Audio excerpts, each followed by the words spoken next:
Memories of my childhood live between the rings of sand around my ankles and the desert heat in my lungs. I still believe that nothing washes worry from tired skin better than the Nile and my grandma's hands.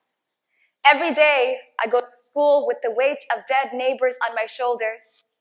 The first time I saw bomb smoke, it didn't wind and billow like heat from the kitchen hearth, but it forced itself on the dark forest sky, smothering the sun with tears that it stole from our bodies. The worst thing about genocide isn't the hunger, the murder, the politics, the government-paid soldiers that chase you across borders and into camps. It's the silence. For 3 months, they closed the schools down because people like us are an eyesore. So the first month, we took it. The second month, we waited. And the third month, we met underneath the date palm trees, drinking up every second our teachers gave us, turning fruit pits into fractions. And on the last day, they came with a message, put them in their place. We didn't stand a chance. Flesh was never meant to dance with silver bullets. So we prayed for the sun to come and melt daggers from our backs, lifted our voices up to God until the clouds were spent for weeping in the sand. Beneath our toes echoed with the song of every soul that ever walked before us. I hid underneath the bed that day with 4 other people. 12 years later, and I can't help but wonder where my cousins hid when the soldiers torched the houses, threw the bodies in the wells, so if the weapons didn't get you, the poison would, and sometimes they didn't want to use bullets because it would cost them more than we did. What does it matter? I've seen 16 ways to stop a heart when you build nations on someone's bones. What sense does it make to break them? In one day, my mother choked on rifle smoke. My father washed the blood from his face. My uncles carried half the bodies to the hospital and the rest to the grave. And we watched for every funeral we planned. There were 60 we couldn't have to stand in the Sahara. Tastes a lot like powdered bone. And when the soldiers came, our blood on their ankles, I remember their laces. Scarlet footprints on the floor. I remember waking to the sound of hushed voices in the night, etched with the kind of sorrow that turns even the loudest dreams to ash. Our parents came home with broken collarbones and the taste of fear carved into their skin, and it was impossible to believe in anything. Fear is the coldest thing in the desert, and it burns you, bows you down to half your height, and owns you, and no one hears you, because what could grow in the desert? Anyway, thank you.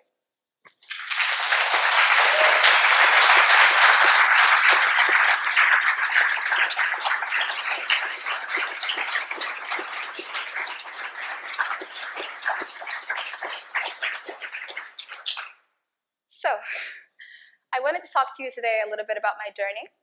And when I think about it, I thought, how did I get where I am? How did I go from Darfur to Yemen to the US? I grew up in the US. I've lived there for like 20-something years now. It was my birthday like 5 days ago. I'm 24. Hey. But I thought maybe it's resilience, because my grandmother, she passed away in 2015, but she never learned to read or write, because women and girls weren't allowed to do that back then where she was from. And I, her granddaughter, graduated from Yale University last year. And it was like, is this resilience? Is this what it feels like? But I thought, no, there has to be more to the story. So the first time I learned about genocide, I was about 10 years old. I walked in on my mother crying, and I asked her why so many people in our family were dying. And I don't remember the words that she used to describe genocide to her 10-year-old daughter, but I remember the feeling. We felt completely alone, as if no one could hear us. And that was when I started to write poetry, to convince people to see and hear us. But then I learned it's easy to be seen. I mean, look at me. I'm an African girl with a scarf on my head, American accent on my tongue, and a story that makes everything seem a little bit easier in comparison. But it's hard to convince people that they deserve to be seen or heard. These flowers are so beautiful, they're distracting, just keep looking at them. But it's difficult to convince people that they deserve to be seen and heard. And so when I think about my story, I think more than about resilience, I think about something that happened my senior year of college. I studied anthropology and biology. I'm pre-med. I got a certificate in global health. I'm going into medicine, hopefully, be like you guys.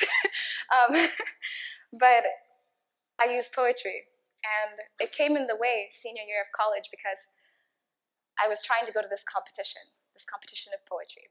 and I talked to one of my professors. I had gotten permission from all the other professors, but this one lab professor in a class of about 12 people, he said to me, "You can't go." And I said, "But it's a world competition. I promise you, it's really, really important to me." And he just said, "No, I'm not going to let you go. You need to choose between your grades and your hobby." Very patronizing. But so then I said to him, "If it was a science competition, would you let me go? If it was a world science championship?" He said, "But that's different." And I asked him why or how is it different. He didn't have an answer, so he let me go. I went on to become the world champion of spoken word poetry and to break 3 world records. So he was wrong. And when I was closing the speech at my graduation, I was the closing speaker, he took a picture of me and put it on his wall of fame of all the scientists that graduated from his course. And what he did, what that professor did, is that he challenged me. And by challenging me, he inspired me. So that's really what I'm here to talk to you about today, the power of inspiration and how we don't give it enough credit for what it does. Because in my experience, love inspires love, passion inspires passion, intelligence inspires intelligence. And so I always ask myself, and I want you to ask yourself, what do you inspire? What are you inspiring? When you do whatever it is you're doing, do you leave the door open behind you or do you close it? I think that progress doesn't look like one woman succeeding. It doesn't look like one becoming a president. It doesn't look like, us in this room. It looks like an entire generation moving forward with millions and millions of people behind them. Hundreds of thousands of rooms like this. So what I want to talk to you about is this. Think about you and your existence and the people in your lives. For everyone that is here today, I think each of us can think of one person that probably wouldn't come to something like this, right? Yeah. If not, then you have a really cool group of friends. Think about how we bring people into conversations and how we broaden the conversation. That is what is at the root of inspiration. How you broaden the conversation. What do you inspire? Leaving the door open behind you. But the other thing that's very important is in the moment that I learned about genocide, I told you that I picked up a pen and I wrote. What I was doing in that moment is I was pushing back against what was happening to me. It's all those moments that can silence you. When I talk about the silence, those are the same moments that can propel you forward. When you think about sorrow and when you think about adversity, it can either silence you, it can repel you. You can think, no, I don't want to be anywhere near that, not on my newsfeed, not in my life, or it can propel you forward. So how do you let things drive you? How do you transform your experiences into action and your passion into action? I like to answer that by using poetry. And I told you already that I'm a nerd and that I studied bio. I'm bogged down by the numbers all the time. Like that is my trait, science. But I use poetry to speak because I think that it breaks down all the barriers between you and another human being. When you are seeing somebody speak to you this way, it's very difficult not to respond very viscerally. So when someone talks to you politically, for instance, I think that you're compelled to respond politically. You see it in arguments, debates. If somebody speaks to you academically, you're compelled to respond academically. If someone speaks to you with hate, you're compelled to respond with hate. But if they speak to you with your humanity, you respond with your humanity. Whether that's compassion, whether it's innovation, whatever human thing you could put forward. For me, it's poetry. That is how you should respond. So what I want to leave you with is one, push back against silence, push back against everything that is happening to you. Hey. Two,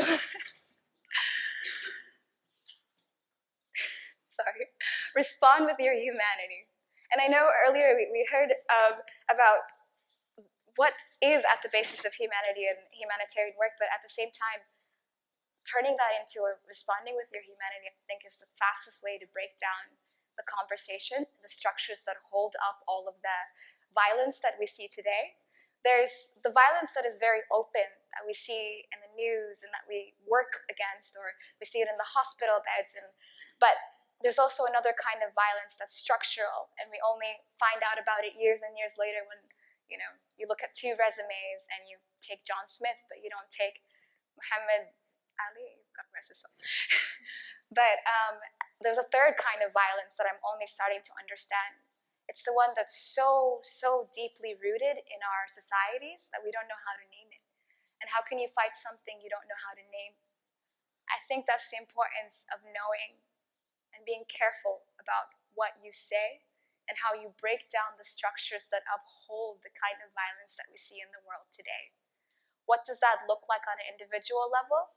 Challenging that uncle across the table who says, I don't think we should take any more of them. Or, oh, I heard about that girl. She shouldn't have dressed that way. Challenge those conversations. Break down the words. That's how we start. And that's how we can put everything back to the humanity in the center. So whatever you go forward into doing, and whatever numbers you have to deal with, or people, or work, make sure that you bring the humanity, and not just the outside humanity, but your own at the center of it. Because, as I said, love inspires love, but I think also humanity inspires humanity. If we break down the way that we approach conflict resolution, that we approach change, we can create a collective responsibility for peace. We can create something that challenges everyone and inspires everyone too. So this is the last poem I'm going to leave you with. Is everybody okay? You're all so quiet. Okay. This poem is called Head Over Heels. I'm trying to think, is there anything else I wanted to say? No, I think that's about it. So here goes. They hand me the microphone as my shoulders sink under the weight of this dress. The woman says, the 1 millionth refugee just left South Sudan, can you comment? I feel my feet rock back and forth on the heels my mother bought, begging the question, do we stay or is it safer to choose flight? My mind echoes through the numbers. 1 million gone, 400,000 dead in Darfur, 2 million displaced, and this lump takes over my throat as if each of those bodies just found a grave right here in my esophagus. Our once country, all north and south and east and west, so restless, the Nile couldn't hold us together, and you asked me to summarize. They talk about the numbers as if this isn't still happening, as if 500,000 didn't just die in Syria, as if 5,000 aren't still making their final stand at the bottom of the Mediterranean, as if there aren't entire volumes full of fact sheets about our genocides, and now they want me to write one. Fact. We never talked over breakfast because the warplanes would swallow our voices. Fact. My grandpa didn't want to leave home, so he died in a war zone. Fact. A burning bush without God is just a fire. I measure the distance between what I know and what it's safe to say on a microphone. Do I talk about the violence, displacement? Do I mention the sorrow, how it's never as simple as what you see on TV, how there are weeks worth of fear before the camera's on? Do I tell her about our bodies, how they are 60% water, but we still burn like driftwood, making fuel of our sacrifice? Do I tell her the men died first, mothers forced to watch the slaughter, as they came for our children, scattering them across the continent until our homes sank, that even castles sink at the bite of the bomb? It sounds too harsh. I tell her about the elderly, our heroes, too weak to run, too expensive to shoot, how they would march them hands raised, rifles at their backs into the fire, how their walking sticks kept the flames alive. It sounds too harsh. For a bundle of wires and an audience to swallow, too relentless, like the valley that filled with the putrid smoke of our deaths. Is it better in verse? Can a stanza become a burial shroud? If you don't see me cry, will you listen better? Will the pain leave when the microphone does? Will it sting less if I say it softly? 30 seconds for the sound bite, and now 3 minutes for the poem. My tongue goes dry, the same way we died, becoming ash without ever having been coal. I feel my left leg go numb, and I realize that I'd not locked my knees, bracing for impact. I never wear shoes I can't run in. Thank you.